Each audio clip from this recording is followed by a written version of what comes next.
أعوذ بالله من الشيطان الرجيم بسم الله الرحمن الرحيم.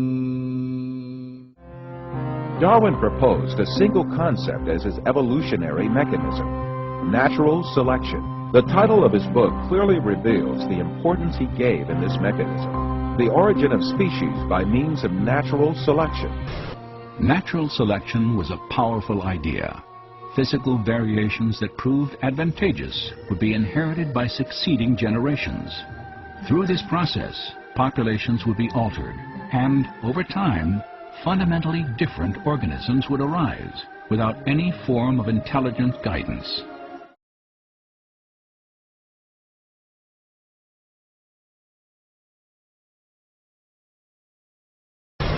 About the emergence of favorable traits, Darwin was deeply influenced by one of his contemporaries, the French biologist Lamarck. The French biologist Jean-Baptiste Lamarck was the first person to give a detailed account of the theory of evolution. Lamarck's theory, which was later refuted, maintained that living beings evolved from one another variations over time. Lamarck thought that living things passed their acquired traits to future generations. This was a form of another mistaken belief called acquired inheritance. It holds that any changes a plant or animal undergoes in response to its environment are passed on to its offspring. In Lamarck's view, giraffes evolved from deer-like creatures. Their necks extended from generation to generation as they tried to reach higher branches for food. Lamarck also believed that if the arms of the members of a family were cut off for generations, the babies would start to be born armless after a while. Darwin, who was quite influenced by these examples, came up with an even bolder claim. In The Origin of Species, he argued that some bears, while trying to hunt in water, evolved into whales. But both Lamarck and Darwin were wrong. The laws of inheritance, discovered by an Austrian botanist, Gregor Mendel, caused Lamarck's and Darwin's assertions to collapse. It is not surprising that Darwin got heredity wrong. So did everyone else who tried to find an underlying pattern in a surface picture that seems so random and disorderly. But unbeknownst to Darwin or anyone else, someone was busy solving this great puzzle. In the process, he laid the groundwork for the new science of genetics. In 1866, his research was published in a scientific journal and then sent to more than 120 libraries and universities.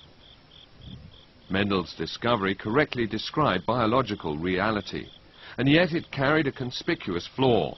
It did not confirm the atheist spirit of the times. For example, Ernst Haeckel completely dismissed Mendel's work, and he endeavored instead to substantiate the theory of evolution and elevated the false ideas about heredity based on the ideas of Lamarck to the status of a law. Today, false beliefs about the inheritance of acquired characters are attributed solely to Haeckel, but Darwin too was wrong. The science of genetics that developed at the beginning of the 20th that it was not acquired physical traits, but only genes that were transmitted to subsequent generations. This discovery made it clear that a scenario suggesting that acquired traits accumulated from generation to generation and generated different living species was implausible. In other words, there were no inheritable variations for Darwin's proposed mechanism of natural selection to choose from. Subsequently, the theory of evolution as advanced by Darwin has been collapsed early in the 20th century. All the other efforts by evolutionists in the 20th century could do nothing but only confirm that natural selection had no evolutionary power. Genetic pioneers like Carl Correns and Niels Heribert Nielsen repeatedly emphasized that selection alone doesn't create something new. It only acts as a filter, like a sieve.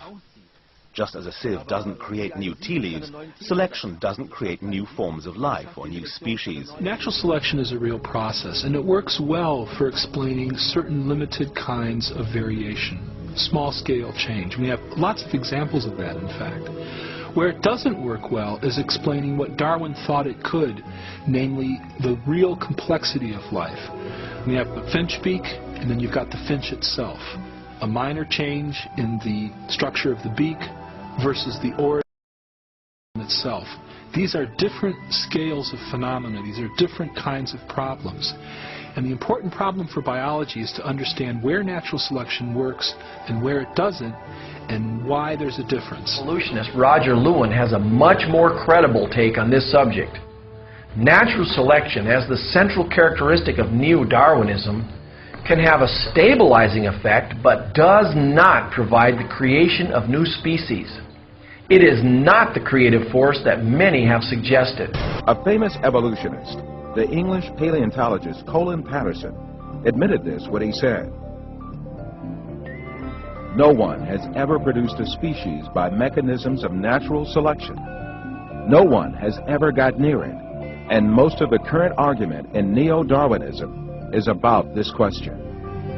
When it was clear that the mechanism of natural selection proposed by Darwin had no evolutionary power, evolutionists had to make a fundamental change in the theory.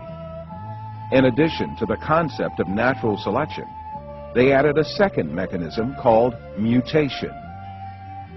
Mutations are alterations or distortions that take place in the DNA of living beings, mostly as a result of external effects such as radiation or chemical action.